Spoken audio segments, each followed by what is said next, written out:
What is your name? Hi, my name is Phyo or Steph. Now that I've told you my name, does it change anything about how you perceive me? What's the big deal about names anyways? Like Shakespeare once said, what's in a name? A rose by any other name would smell just as sweet. Names are like threads in the fabrics of our lives, shaping our identity. Beyond labels, there is a unique essence to each of us. Let's explore the meaning behind our names. Something we all have. It's universal. You have them, I have them, we all do. I was never that interested in names, like, what's so big about names? But it all started with a question. During a class discussion, how many names do you have? Do you feel different according to which name I address you as? And since that day, I was just hooked on it. I find them fascinating, and hopefully all of you would too, about the significance of our names. But before I start, let me ask you a simple question. How many of you here have more than one name? I'm assuming it's one in your native language and one in English. And another equally important question. Do you feel like a different person according to which name I address you as? I can see that a lot of you feel the same way as I do. So let's dive into the significance of our names. Names are not just labels, they're vessels to our identity, and we all have a unique essence and identity with us. And what if I told you that within the syllables and letters of our names, there lies a duality and a meaning? Names are often some of the first pieces of information we learn about a person, so it can shape our initial impressions about that person a lot. Certain names are associated with specific stereotypes or cultural connotations, and we may make assumptions based on that person because of their names alone. For example, what if I say the name Bob? What type of a person do you imagine a Bob would look like? Maybe from the famous children cartoon Bob the Builder? Or Bob Ross, a famous painter? Or even a mechanic?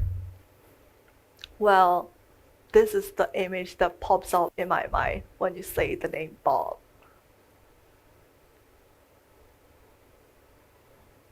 Now, what about the name Karen? Well, they're quite famous on the internet for their infamous quote, "I want to speak to your manager."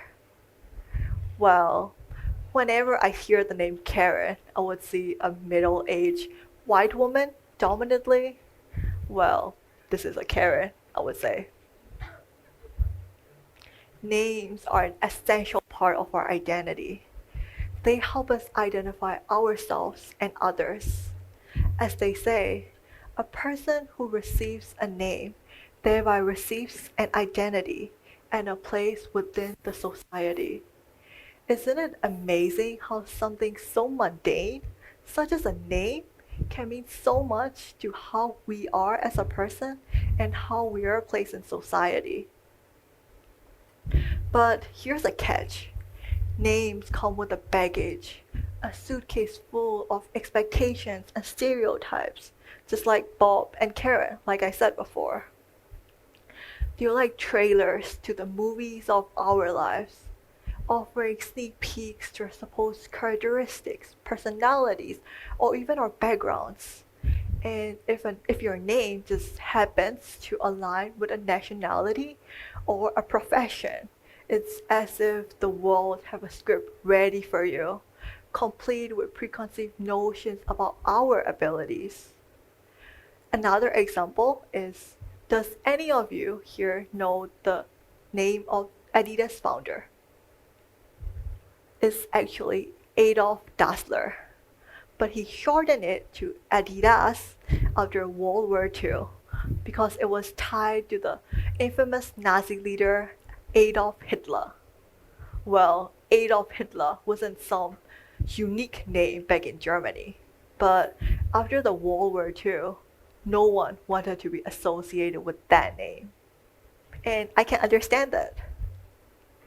So, as we continue to navigate the intricate nature of our names, let's not just see them as labels, but as portals into the rich nature of our human experience.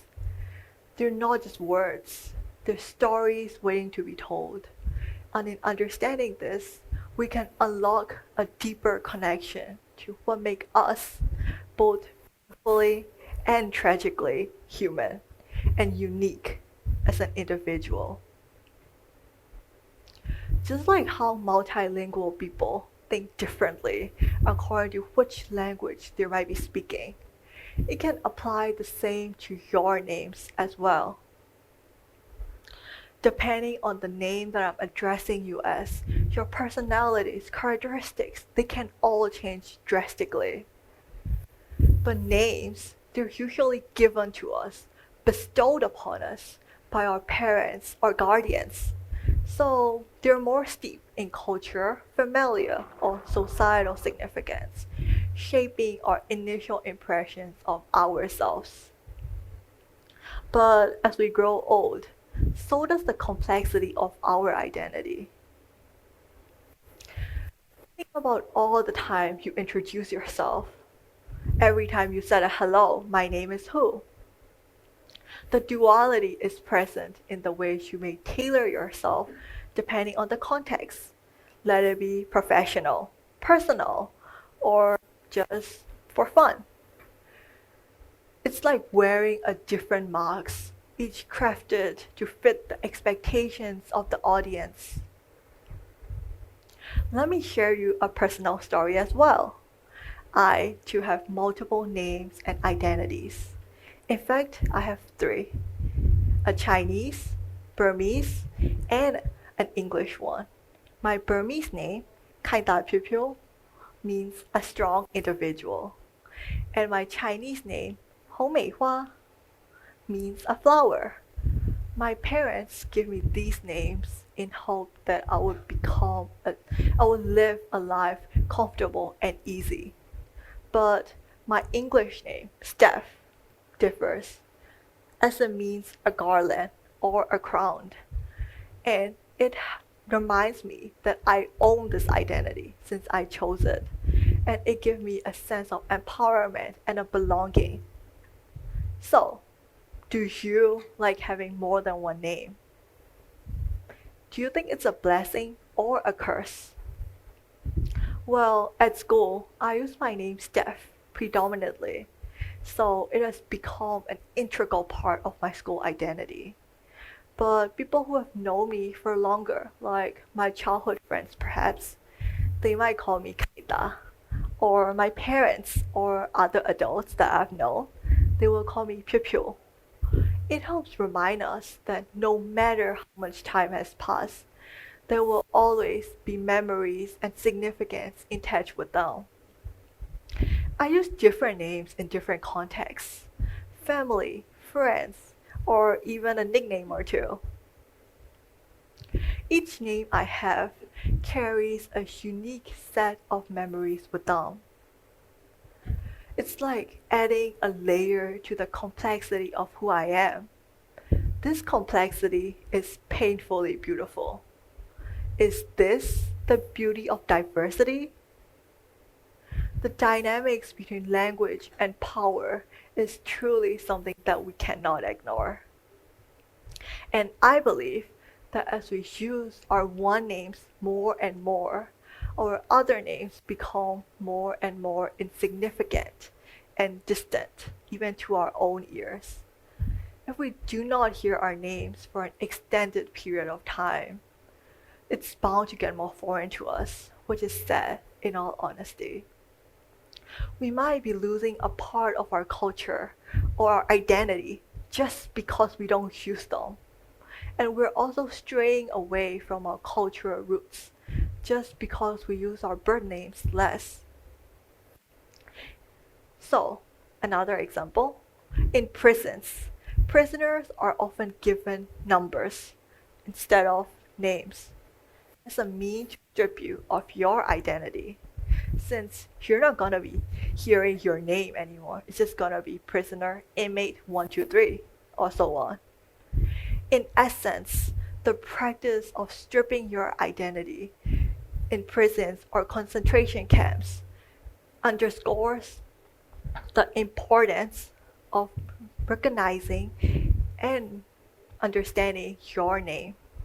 As we do, we can unlock a deeper connection to our roots, our experiences, or our aspirations.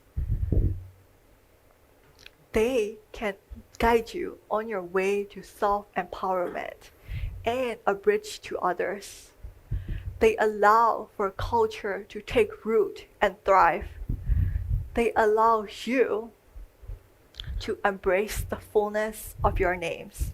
So, like Shakespeare once said, what's in a name? For me, I would say everything. Thank you.